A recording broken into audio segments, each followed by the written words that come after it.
Film berjudul Lizan menceritakan tentang perjuangan agen khusus dalam melindungi sebuah hasil karya seorang ilmuwan berupa rekayasa genetika yang ingin dicuri oleh kelompok mafia paling berbahaya karena anggotanya berisi mantan tentara satuan khusus. Dan film pun dimulai.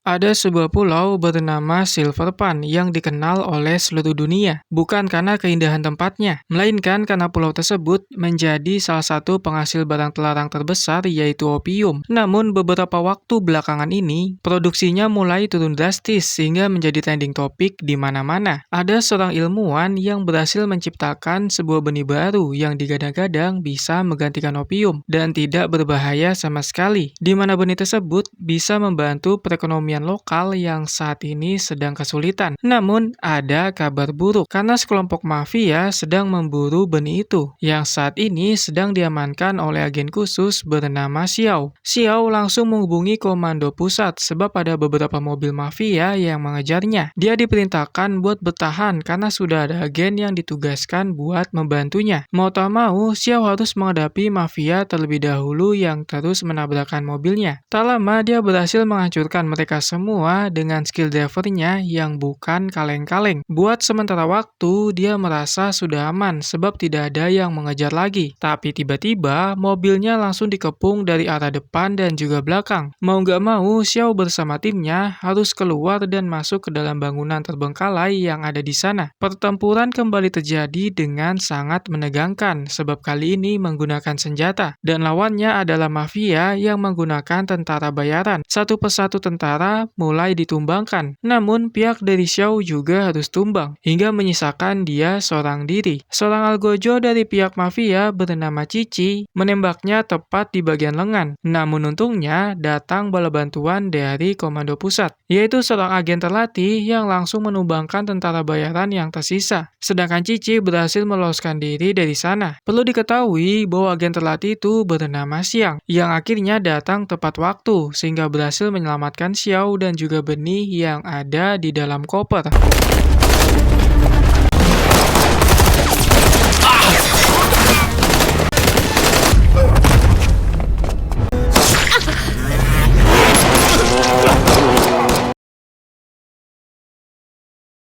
Selain menjadi agen terlatih yang cukup brutal dan dekat dengan kekerasan, Xiang juga memiliki hobi yang lembut, yaitu suka bermain piano atau dikenal sebagai pianis. Namun tiba-tiba, dia mendapatkan pesan yang katanya mendesak yang diantarkan oleh seorang anak kecil. Xiang langsung OTW ke sana, takut terjadi apa-apa terhadap rekan-rekannya. Dan benar sekali bahwa situasi di markas sudah gelap yang menandakan sudah terjadi sesuatu. Ketika di dalam, ada seseorang tergeletak di lantai, yang ternyata itu hanyalah prank, sebab di hari itu adalah hari ulang tahunnya. Semua rekan mengucapkan selamat atas usianya yang ke-41 tahun. Namun di umur segitu, dia memutuskan buat pensiun dari agen khusus sebab ingin menjalani kehidupan yang normal. Tak lama datang atasannya bernama Jack yang memberitahu bahwa ada misi baru yang harus dilakukan, yaitu melindungi benih yang sebelumnya berhasil diselamatkan karena ada kelompok yang akan merebut benih tersebut dan takutnya akan dijadikan sebagai senjata biokimia. Semua informasi terkait misi ini sudah dikirim ke ponselnya. Ketika file dibuka, ternyata ilmuwan yang menciptakan benih itu akan mengadakan konferensi pers di Pulau Silverpan. Tentu hal tersebut membuat Xiang mengurungkan niat buat pensiun karena mengetahui betapa mengerikannya tempat itu. Perlu diketahui bahwa ilmuwan yang menciptakan benih ini bernama Yan. Ternyata tujuannya sangatlah mulia, yaitu ingin menghentikan penanaman opium dengan menggantikannya dengan benih tumbuhan yang jauh lebih bermanfaat. Yan sadar bahwa ini adalah waktu yang tepat sebab produksi opium di sana sedang turun drastis, sehingga hasil karyanya pasti bisa diterima dengan mudah. Xiang yang kebetulan baru sampai di lab, dia tidak setuju dengan rencananya yang ingin turun langsung ke lapangan, sebab di pulau tersebut dikuasai oleh mafia berbahaya yang bisa mengancam keselamatannya. Kenapa dia sangat peduli? Karena ternyata Xiang dan Yan telah mengenal satu sama lain, dan sepertinya bukan hanya sekedar teman. Sementara itu, di Pulau Silverpan sendiri, sedang terjadi adegan sangat mengerikan karena ada seorang pria yang dipukuli habis-habisan oleh kelompok mafia. Bahkan yang lebih sadisnya sampai dilindas menggunakan kendaraan berat hingga meninggoy. Sedangkan satu orang lagi bernama Mochi yang diketahui sebagai anggota DPD setempat disuruh menghadap ketua mafia bernama Yao. Yao adalah seseorang yang terlihat tenang, tapi diam-diam sangatlah mematikan. Alasannya menangkap Mochi karena ketua DPD telah memberikan izin kepada pihak asing, yaitu ilmuwan Yan, buat menanam benih itu. Sebab hal tersebut bisa mengganggu bisnis opium yang mereka jalankan. Ketika akan dibunuh, Mochi berjanji akan melobi ketuanya melalui saudaranya yang bekerja di parlemen.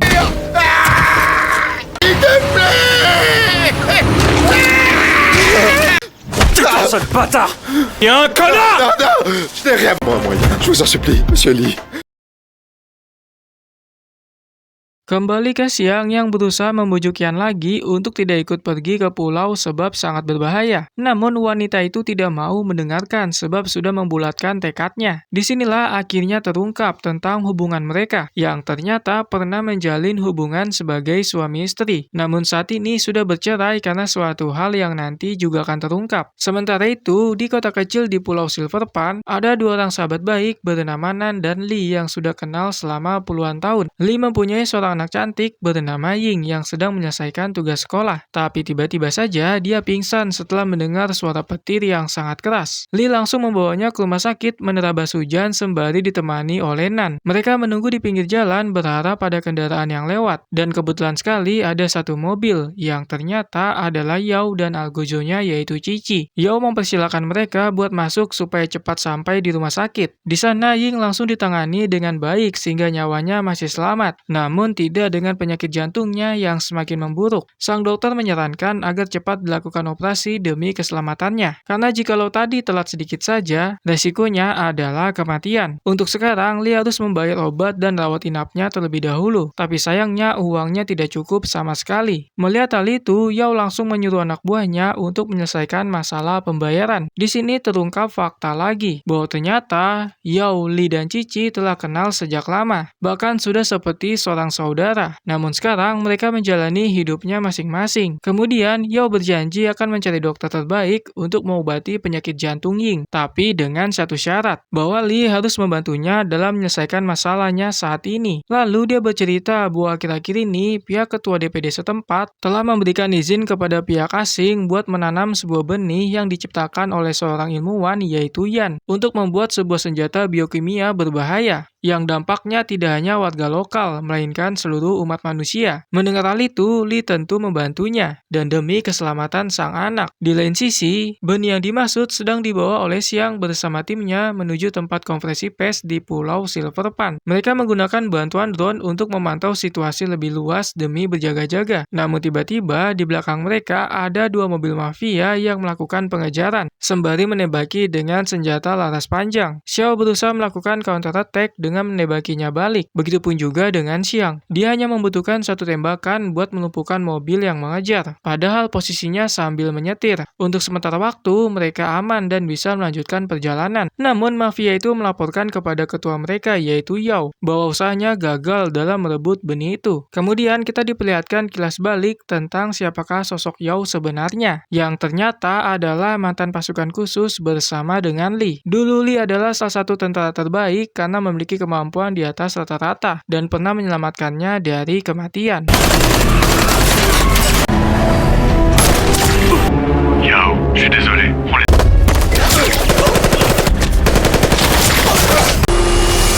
Attention! Sementara itu, kita diberitahu alasan mengapa Xiang dan Yan berpisah, yaitu disebabkan karena anak mereka yang meninggal ketika masih berada di dalam kandungan. Tak lama konferensi pers dimulai, yang dihadiri beberapa petinggi negara, yaitu ketua DPD dan jajarannya hingga wakil presiden. Yang membuat kaget adalah kehadiran Yao yang dikenal sebagai pengusaha terbaik di Pulau Silverpan dan sangat dermawan terhadap penduduk lokal. Sebagai pendatang, Yan sangat senang bertemu dengannya. Namun, tanpa mereka semua tahu bahwa Yao adalah ketua mafia paling berbahaya seantero negeri. Kemudian Yan berbicara di depan wartawan dan para tamu undangan untuk memperkenalkan benih ciptaannya yang bisa menjadi pengganti opium yang sangat berbahaya dan bisa membantu perekonomian lokal yang sedang memburuk. Di tengah keramaian tersebut, ada anak buah Yao yang sedang menyamar menjadi salah satu pelayan. Sudah jelas bahwa tujuannya adalah untuk mencuri. Tapi untungnya Xiang menyadari hal itu sebab sudah mengintai dari tadi. Pertempuran langsung terjadi terjadi hingga membuat semua orang kocar-kacir berlarian keluar gedung. Dia berusaha melumpuhkan beberapa mafia seorang diri, sedangkan Yan diselamatkan oleh Xiao yang membawanya ke tempat aman, tanpa khawatir benih akan dicuri, sebab itu hanyalah palsu, sedangkan yang asli bersama mereka. Namun, upaya tersebut sudah diantisipasi oleh Yao, dengan menurunkan Li buat merebutnya dari tangan Xiao dengan sangat mudah. Kabar bagusnya, Xiang datang di waktu yang tepat dan langsung merebut kembali benih itu, hingga terjadi pertarungan hebat di antara keduanya. Masing-masing dari mereka adalah orang yang sangat terlatih di medan pertempuran, sehingga yang namanya jual beli pukulan terjadi sangat sengit. Ada satu momen ketika Li berhasil merebut pistol dan mencoba buat menembak, tapi Xiang berhasil memblok sehingga peluru menyasar ke arah pintu. Namun dari balik pintu, keluar seseorang yang membuatnya terdiam, yaitu Yan dalam keadaan berdarah akibat tembakan yang sebelumnya menyasar. Dia langsung menghampiri mantan istrinya yang mulai terjatuh, sedangkan Li menggunakan kesempatan itu buat melarikan diri sembari membawa benih yang asli.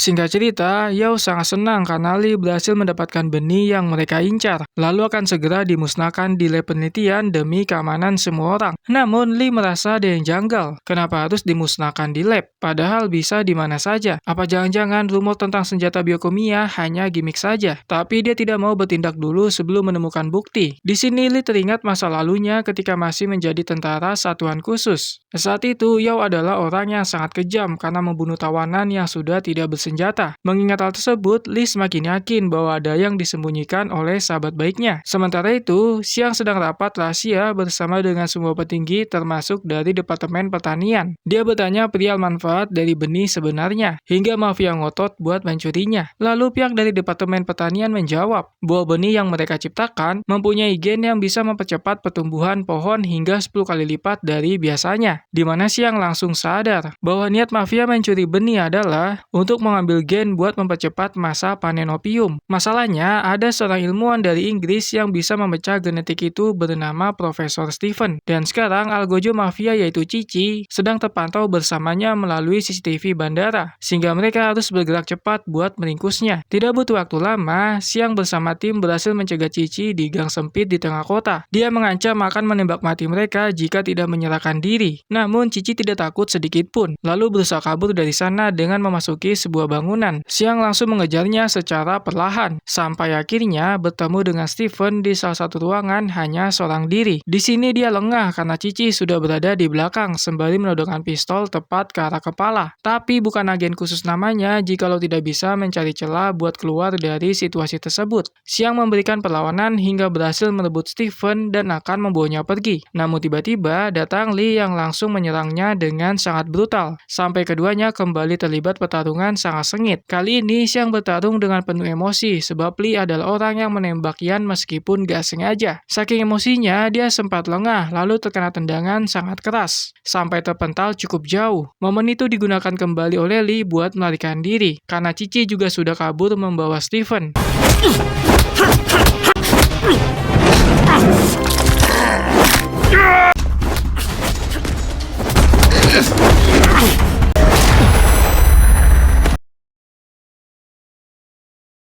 Sesampainya di markas, Yao terlihat sangat senang atas kinerja rekannya yang berhasil membawa Stephen. Li sebenarnya curiga kenapa temannya itu malah mendatangkan seorang ilmuwan, padahal katanya ingin memusnahkan benih yang mereka curi. Dia akhirnya berani bertanya apakah hal ini ada kaitan dengan opium. Namun Yao akan menjawabnya setelah membunuh seseorang yang telah berkhianat. Masalahnya orang yang ditugaskan buat melakukannya adalah Li. Tentu Li menolak buat membunuh orang itu, yang ternyata memiliki luka di bagian kaki. Tapi Yao tetap menjawab pertanyaannya dan mengakui bahwa semua ini memang terkait opium yang akan diedarkannya kembali karena bisa mendatangkan uang yang sangat banyak. Sementara itu, Xiang mendapatkan informasi penting dari Intel Pusat tentang latar belakang Li beserta alamat tempat tinggalnya. Namun Li sendiri sedang ditawarkan buat masuk ke dalam kelompok mafia untuk menjalani bisnis ilegal. Tapi dia menolaknya sebab tidak sesuai dengan prinsip hidupnya. Bukannya menerima keputusannya, Yao malah menyuruh anak buah buat menangkapnya. Namun Li sudah tahu hal tersebut tersebut akan terjadi, sehingga dia menjadikan Cici sebagai sandera agar bisa kabur dari sana. Meski harus mendapatkan luka di bagian punggung karena ditembak. Sesampainya di rumah, Ying terlihat sangat sedih melihat sang ayah terlihat kesakitan. Namun untungnya ada Nan yang langsung mengobati lukanya dengan cara mengambil peluru yang tertanam, lalu menghentikan pendarahan dengan perban. Kemudian terdengar berita di TV bahwa pemerintah telah menetapkan Lee sebagai buronan akibat peristiwa di konferensi pers dan akan memberikan $10.000 kepada siapapun yang berhasil menangkapnya. Tentu Lee sangat panik lalu menyuruh sahabat baiknya buat membawa Ying pergi keluar pulau agar aman. Namun dia menyadari satu hal setelah melihat kaki Nan yang terluka, sama persis dengan pengkhianat yang ingin dibunuh Yao. Ternyata Nan adalah orangnya Yao yang selama ini ditugaskan buat memata-matainya. Yang membuatnya lebih kaget adalah bahwa ternyata Nan telah membunuh istri Lee atas suruhan Yao demi melunasi semua hutangnya. Mendengar semua fakta tersebut, Lee langsung menyerangnya hingga berujung kematian.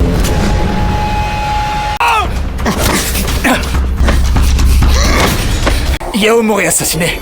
Je suis désolé.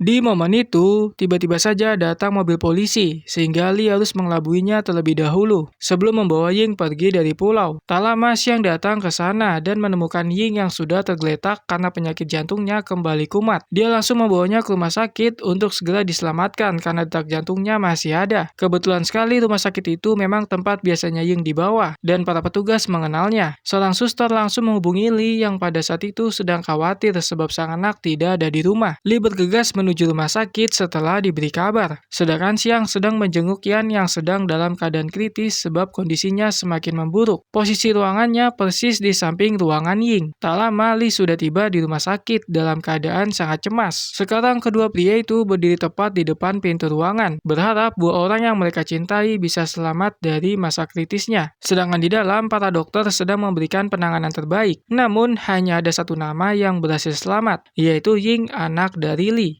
Sedangkan Yan harus mengembuskan nafas terakhir yang membuat Xiang sangat sedih.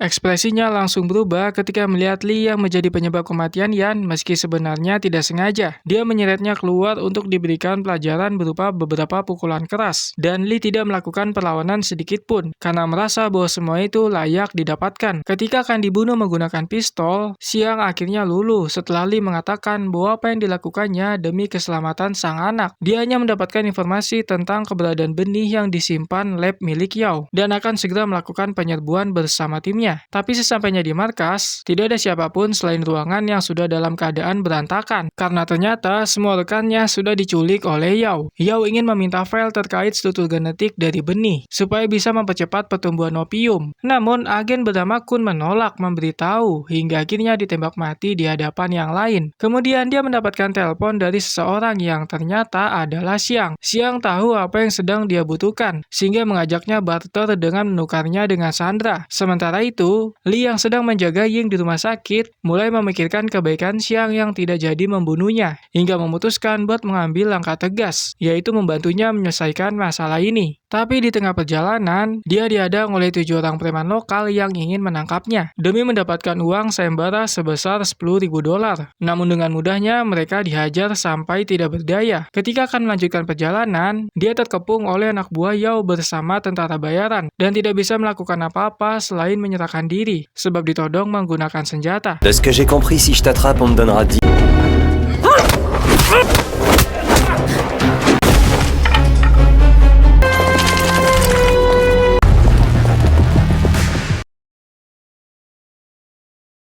Lee dibawa ke markas buat disiksa dengan cara dipukul menggunakan balok sampai tidak sadarkan diri. Namun itu hanyalah sebuah rencana agar mendapatkan celah buat melakukan perlawanan. Ketika mereka lengah, Lee membebaskan diri menggunakan silet yang disimpan di dalam mulut, lalu mulai menghajar mereka dalam waktu cukup singkat.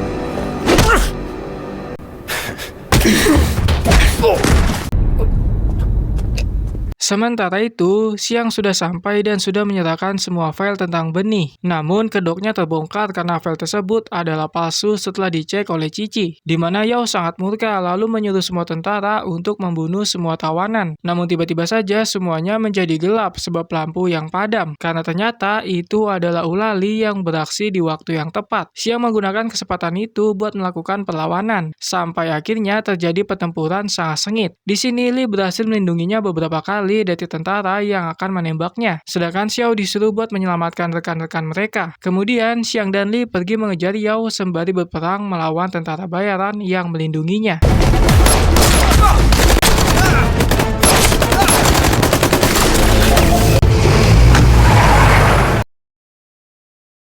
Sampai di gedung tua yang menjadi lab milik Yao, mereka berdua disambut oleh lebih banyak lagi tentara yang berjaga, sehingga baku tembak tidak bisa dihindarkan. Kali ini Xiang melakukan balas budi dengan melindungi Li yang akan ditembak oleh Cici menggunakan sniper.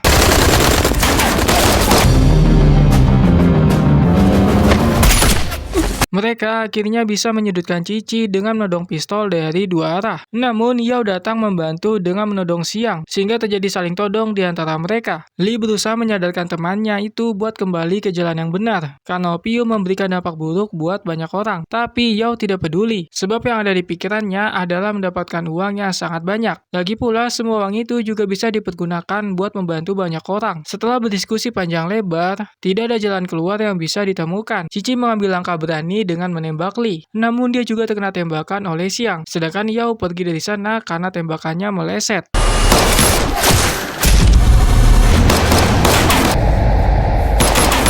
Yao pergi sembari membawa Steven yang dijadikan sebagai sandera. Namun, Xiang langsung menubruknya sampai terjatuh. Kemudian terjadi baku pukul di antara mereka menggunakan tangan kosong. Lalu kita diperlihatkan dengan kemampuan Yao sesungguhnya yang sangat kuat, karena mampu mengajar Xiang yang notabene adalah agen khusus. Ketua mafia itu memiliki kesempatan buat membunuhnya menggunakan pistol. Namun tiba-tiba...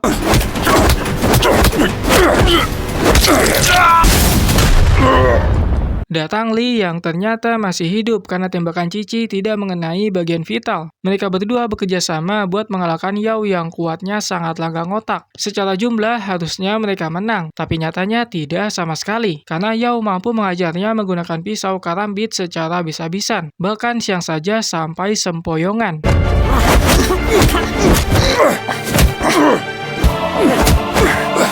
Sekarang, Li yang benar-benar berada di ambang kematian sebab tidak memiliki kekuatan lagi buat melawan. Untungnya ketika Yao berfokus ingin membunuhnya, ada Xiang menggunakan sisa tenaga terakhir buat menikamnya dari belakang, lalu ke bagian leher sehingga bisa dipastikan bahwa Yao akan mati.